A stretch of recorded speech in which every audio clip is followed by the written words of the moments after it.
copy transactions in register with the sub option to use today's date. We're going to keep that turned off. What this does is allows you to go into the register and quickly duplicate certain transactions. So for example, if we're somewhere here in the middle of the register and we're looking at a transaction that we want to duplicate, let's say this expense transaction is one that we want to duplicate, simply we click on the copy button. You see the new red copy button, and you click on that, and then you allow RightTool to do its thing. It will open up a new screen, it will duplicate the transaction, and it will scroll you back down to where you were before you copied the transaction. Okay, so you're going to see it right here. They're almost next to each other.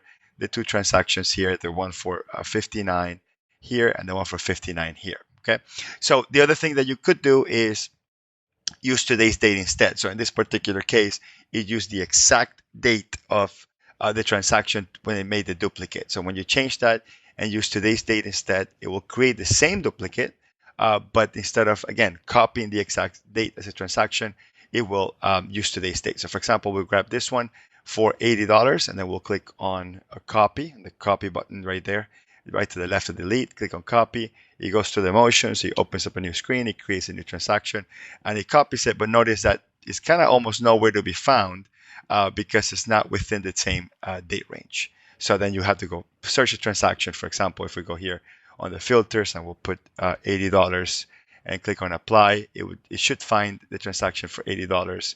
And let's just get rid of these filters here so we can see both transactions. There they are, the ones for $80. One that was the original date for 7/19, and the day we recorded this video was 9/12. So you get to see that the transaction was duplicated with the transaction date of today's date. Now, this only works on certain transactions. It works on checks, it works on expenses, it works on journal entries, it works on sales receipts, it works on credit card expenses and credit card refunds. It doesn't work on deposits yet. We're working on that. So it won't work on deposits. It won't work on transfers. There's just some transactions in QuickBooks that you cannot do duplicates for. Essentially, you'll click on a transaction. We'll just go one down here. You click on a transaction, and if you don't see the copy button, that means it doesn't mean the feature's not working. It's just for that specific transaction, you cannot make the duplicate. But if you pick one that you can, like a check or an expense, you will see that copy button.